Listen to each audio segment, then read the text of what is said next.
Jackie cinemas நேயர்களுக்கு வணக்கம். நான் உங்கள் ஜாக்கி ஷேக்கர். இந்த episode along game spider 2001 release ஆன ஒரு த்ரில்லர் திரைப்படத்தோட வீடியோ விமர்சனத்தை இந்த எபிசோடில் பார்க்க போகிறோம். அதற்கு முன்பாக அந்த தளத்தை இதுவரை சப்ஸ்கிரைப் பண்ணாதவங்க மட்டும் சப்ஸ்கிரைப் பண்ணுங்கள். ஓகே, இந்த அலாங் கேம் ஸ்பைடர் திரைப்படத்தினுடைய கதை என்ன அப்படின்னு பார்த்துடலாம்.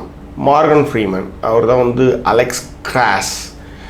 அவர் டாக்டர் அலெக்ஸ் கிராஸ். அவர் ஃபாரன்சிக் சைக்காலஜிக்கல் ஆத்தரும் கூட. அவர் டிடெக்டிவும் அவர். பட் அவருக்கு என்னென்னா, அவருடைய பார்ட்னர் ஒருத்தவங்க ஒரு சிங்க ஆப்ரேஷன் போகும்பொழுது அவங்க இறந்துருவாங்க. ஸோ அதுலேருந்து அவர் ரொம்ப மூட் ஆஃபாக இருப்பார். இந்த மாதிரி நீங்கள் நிறைய கதைகள், நீங்கள் இந்த மாதிரி பிளாட்டை நீங்கள் நிறைய கதைகள் பார்த்துக்கலாம். ஒன்றும் கிடையாது. கிளிஃப் ஹேங்கரில் என்ன, ஒரு மலையேறுபவன், அவருடைய ஃப்ரெண்டோட லவ்வர் எல்லோரும் வருவாங்க. திடீர்னு பார்த்தா நடுவில் அந்த கயிறு எடுத்துக்கும், அந்த பொண்ணு சேர்த்துரும். அதுக்கப்புறம் ரொம்ப சோகமாக இருப்பான். ஆனால் திரும்ப அவன் அது மாதிரியான ஒரு விஷயத்தில் அவனை எப்படி பழக்கப்படுத்தி அவன் வருவான். அப்படி நிறைய கதைகள் இது மாதிரி. முதல்ல ஒரு மிகப்பெரிய இழப்பை சந்தித்திருப்பார் ஹீரோ. பொண்ணோ பிள்ளையோ உறவுகளோ தங்கையோ குடும்பமோ இந்த மாதிரியாக கூட வேலை செய்யணும். அப்படி ஒரு மிகப்பெரிய இழப்பை சந்திச்சிருக்கிற ஹீரோ தனியாக இருப்பார். அவருக்கு அது திரும்ப அதே மாதிரியான ஒரு விஷயம் நடக்கிறப்ப அவருடைய ஹெல்ப் தேவைப்படும். உடனே அவர் கூப்பிடுவாங்க. சத்திரியனில் கூட அது மாதிரி தான் இல்லையா? ஸோ அந்த மாதிரி நிறைய படங்கள் நம்ம இந்த மாதிரி பிளாட்டில் நம்ம சொல்லலாம்.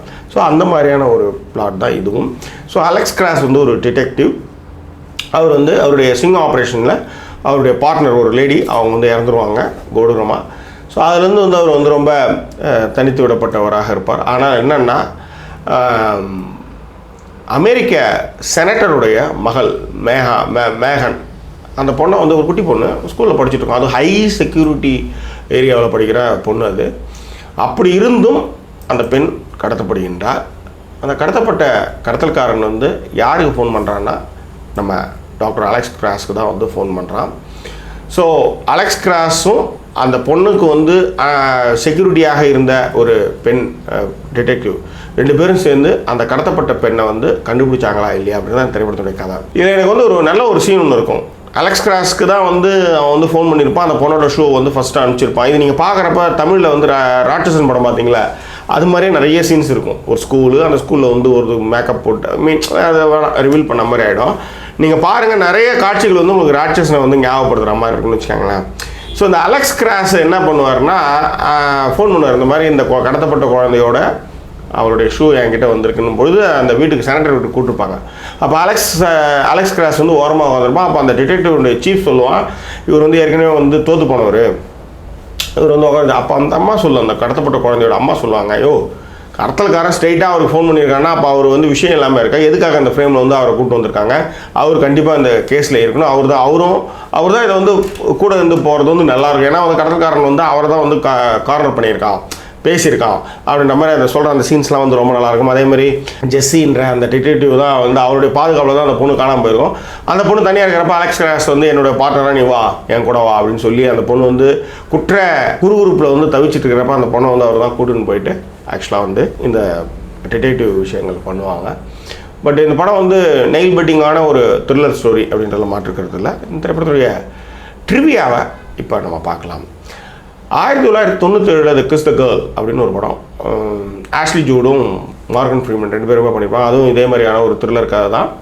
ஸோ அதில் அலெக்ஸ் கிராஸ்ன்ற கேரக்டர் வந்தது. ஸோ அதன் பிறகு அலாங் கேம் ஸ்பைடர்லேயும் அதே அலெக்ஸ் கிராஸ் இந்த ரெண்டு படத்துலையுமே அந்த டிடெக்டிவாகவே அவர் நடிச்சிருப்பார். இதுதான் கடைசி படமும் கூட. அந்த டிடெக்டிவ் கேரக்டர் இதுதான் கடைசி படம். ஆக்சுவலாக இது என்னென்னா, 1993 ஜேம்ஸ் பேட்டர்சன் என்ற எழுத்தாளர் எழுதிய நாவலுடைய திரைவடிவம் தான் இந்த திரைப்படம். அதே மாதிரி இந்த கதை இருக்கு இல்லையா, அலாங் கேம் ஸ்பைடர் கதை, அந்த கதையில் நிறைய கான்ட்ரவர்ஷியலான எலமெண்ட்ஸ் இருந்தது. ஆனால் திரைப்படத்திற்காக அதை மாற்றினாங்க.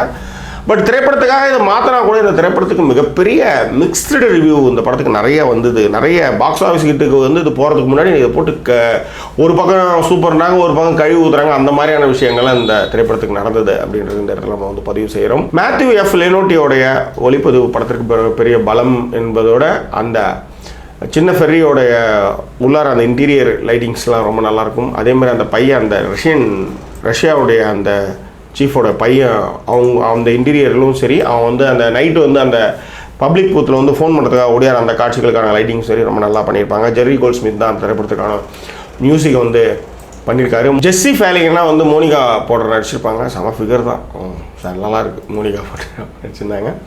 ஸோ இந்த திரைப்படம் வந்து ரத்னா தேட்டரில் பார்த்தேன்னு நினைக்கிறேன். ஸோ நினைவுகள் ஞாபகம் தட்டி இப்போ இந்த மாதிரி படங்கள்லாம் திரும்ப பார்த்து உங்களுக்கு வந்து ப்ரெசென்ட் பண்ணிகிட்ருக்கேன். இந்த திரைப்படத்திற்கு ஜாக்கி சினிமாஸ் அளிக்கக்கூடிய மதிப்பெண் 5க்கு 3.5. இந்த திரைப்படம் வந்து பார்க்க வேண்டிய ஒரு திரைப்படம் என்று ஜாக்கி சினிமாஸ் பரிந்துரைக்கின்றது. த்ரில்லர் ரசிகர்கள் வந்து அவசியம் அந்த படத்தை பார்க்க வேண்டும். ஜாக்கி சினிமாஸ் பரிந்துரைக்கின்றது. வேறு என்ன மீண்டும் வேறொரு எபிசோடு உங்களை நான் சந்திக்கிறேன். அதுவரை நன்றி கூறி விடுவது உங்கள் ஜாக்கி சேகர். நன்றி, வணக்கம். உங்களுக்கு ஜாக்கி சினிமாஸ் வீடியோக்கள் பிடித்திருந்தால் சப்ஸ்கிரைப் பண்ணுங்கள். பக்கத்தில் இருக்கிற பெல் ஐக்கானை கிளிக் பண்ணுங்கள். அப்போதான் உங்களுக்கு ஜாக்கி சினிமா செய்திகள் உடனுக்குடன் வந்து சேரும்.